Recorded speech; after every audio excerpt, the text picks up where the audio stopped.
prank calling my buddy Nate. Hey, what's up, Zach? Hey dude, water fight? Maybe later, dude. Or right now. Dude, Zach, seriously, stop!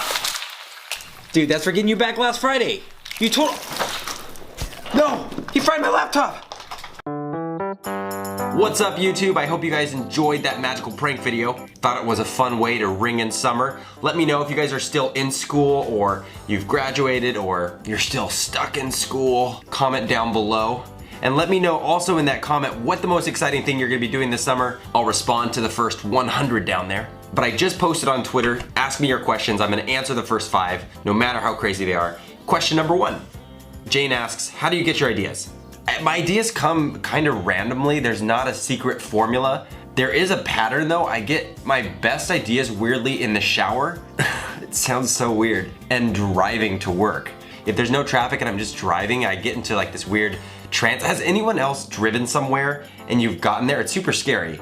You've gotten there and all of a sudden you're like, I don't remember the last 2 minutes of driving.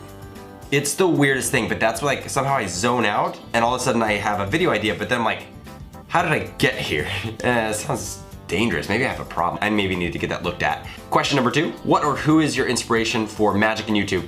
My grandfather was actually a big inspiration in all my magic. I started learning practical magic when I was in middle school. For me, magic was a really cool thing because I was a shy kid. I'm still actually a really shy person. I'm an introvert.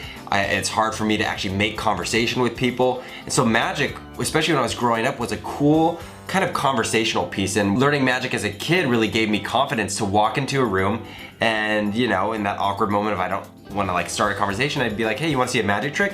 Pull out a deck of cards and all of a sudden you're making a friend too, and a crowd slowly gathers and it kind of gives you this boost of confidence as a kid. So that's why I'm a big supporter for learning magic, and it's also very difficult. And so my grandfather, to answer your question, was the one that got me in. We'd travel all around the Northwest. He'd take me to convention centers where there was magic communities and performers, and then they were telling the secrets and training. So it's a fun community if you get down the rabbit trail in the magician world. Question number 3.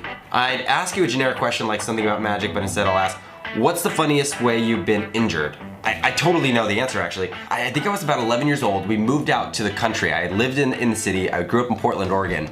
We moved out to the country. Within the first day of moving there, I was exploring the backyard, which was a giant forest. So it was about 10 acres of farmland, and then behind that was a forest. Growing up, I always wanted a zip line.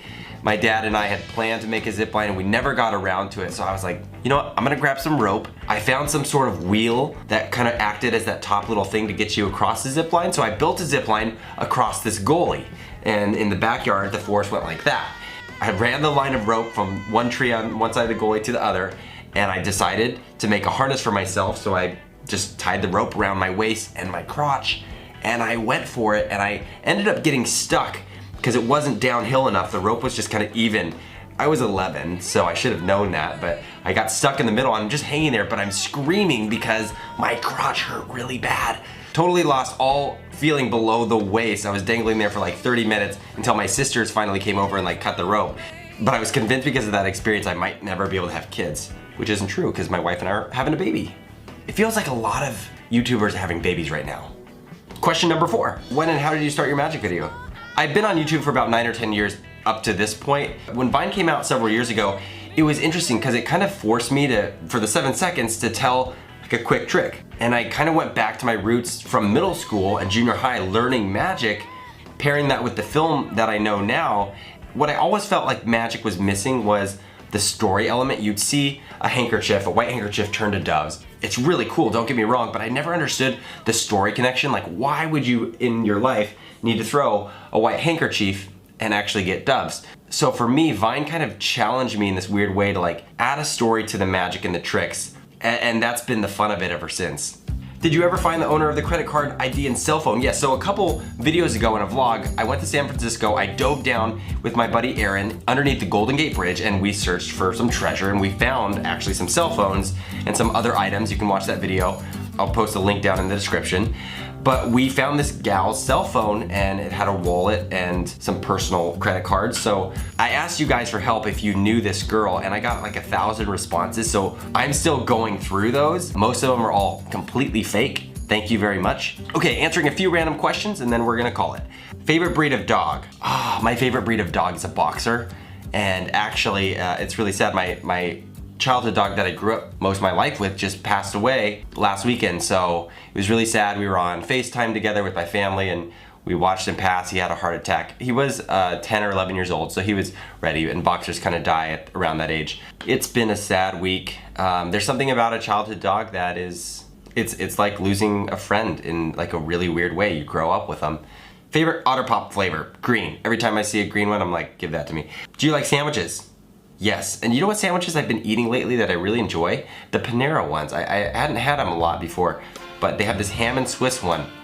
What was your job when you were younger? I used to work at county fairs and farmers markets popping kettle corn. I was actually the one to pour the kernels and actually learn the recipes of this Miss Hannah's kettle corn. It's amazing stuff. If you ever go to Portland, Oregon, they still have a shop up in Bridgeport Village, I believe, but it's incredible. And I still order it online actually. So that was my first job. It was fun and I popped kettle corn and I can still whip up some really good kettle corn here at home. So thank you, Miss Hannah's, for my first job and employing me and believing in me. Look where I am now on YouTube. Are you actually good at Fortnite? No, I'm terrible, but I play, it's fun. Are you in a relationship? Yes. I'm married. So a lot of people were asking me to do Nerf battles. Yes, we're trying to do some fun Nerf battles, and if you have any ideas for who we should invite, like other YouTubers, and kind of challenge them to a battle, let me know down in the comments as well. I'd love to reach out to them and see if we can get them over to the studio for a fun battle. Anyways, I'm gonna run, go get some barbecue, but I hope you have a great weekend, and here's a fun video, and subscribe right here.